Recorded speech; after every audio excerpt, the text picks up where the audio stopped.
Hey, hey, hey, it's me, Alana, with Mackenzie's Clubhouse. I'm going to take you guys along with me today as I plan for week 3 of our summer camp. And before normally I go in order of the kids that I'm going to see for the week, but I told y'all I have some planned procrastination. And so I am going to jump in with my virtual kids first. So I'm going to plan their Nearpods for the week, and then I'm going to circle back and actually do the plans for my kids that are face-to-face. So, all right, so I am actually in Nearpod. Nearpod is an app, an educational app that you can use. I use it for my virtual students because it just makes it's easier for them to see the lessons that I'm displaying, and it makes it easier for me I can embed assessments within it through games. I can embed videos and text through this system too. Like, it gives you the opportunity, you can type on the slides, you can put images in, like you can do all sorts. I'm going to show you, this is a lesson that I was getting ready to edit, but let me go. I'm going to show you one that I created on social justice for my older kids. So this is one that it's not necessarily finished, because what I do is update it with new information once I finish a unit. But this is the actual lesson here that I've created, and as you can see, it has, like I said, I can embed different video clips.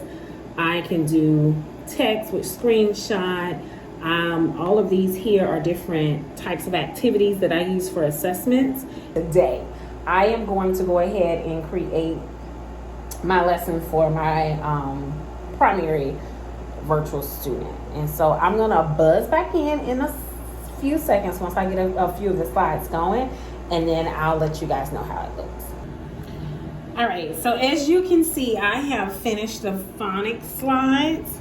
I'm gonna have to figure out a better way to do this, but these are the phonics slides. We're working on open and closed syllables, and I don't know, I'll have to see how this lesson actually works out, because I'm already really not liking it as I've created the slides. Like, you see where these boxes are, that's how she's going to learn how to basically syllabicate the words.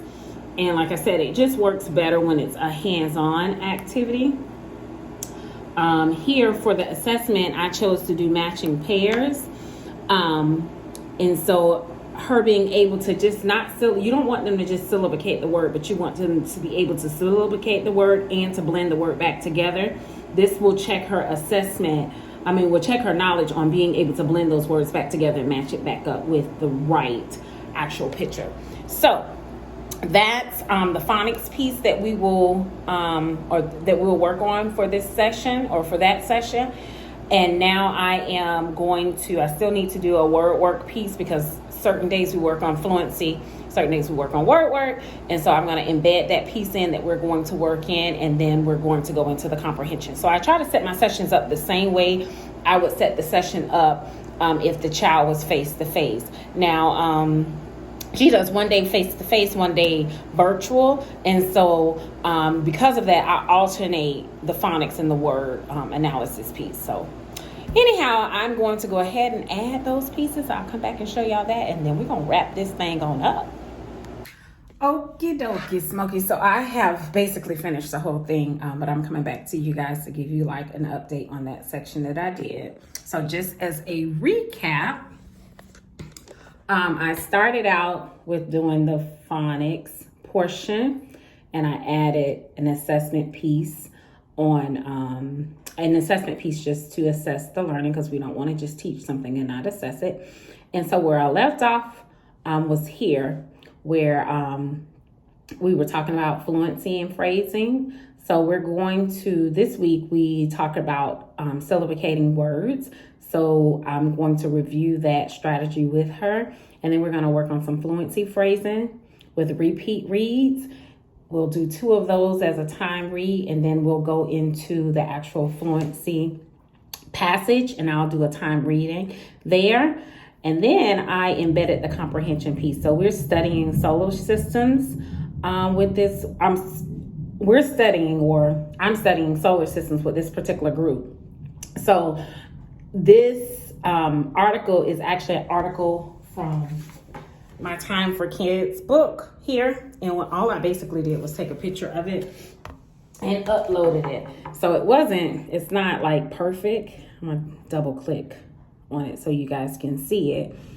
It's not like a perfect picture copy, but it's, hey, good enough. It serves the purpose. And so she will go in and read this text with our strategy that we're working on that week. And then ultimately, once we're done with both articles or both sets of text, then I have went in and I created an assessment with Time to Climb. And like I told you, I've been using Nearpod since the pandemic. I love the platform. I think it's a wonderful platform to be able to use with kids, especially kids that you're working with virtually. Sometimes I use it with my face-to-face kids. It just depends. But anyhow, it gives you the option to kind of embed assessment pieces, but it's game-based. So the kids think they're playing a game, where it's actually an assessment on your end that you can see, or you're able to see how well the kids are progressing. So this particular group of children, they're working on reciprocal teaching, the reciprocal teaching strategies. I taught 2 of those strategies this week. And so the strategy that I am doing with them is going back into the text, teaching them that behavior, going back into the text. So I have created a Time to Climb, and all of the questions that I use in the Time to Climb are basic literal questions where it will cause for them to go back into the text. So we're teaching that skill of that skill of looking back into the text for answers. So that's basically this session on planning. Like I said, I plan 2 different ways. Kids that are virtual, they get a different type of lesson, same strategy, same skills. The platform is just different. And then I've done my planning already for my face-to-face kids, and some of them are working, like I said, on those same skills and strategies. So I hope I was able to expand your mind just a little bit. Again, this is me, Alana, with Mackenzie's Clubhouse, and I'm just here trying to give you some tidbit advice on running your little tutoring business, or running a tutoring business, not your little business, because ain't nothing little about our business. Anyway, you guys have a wonderful rest of your day.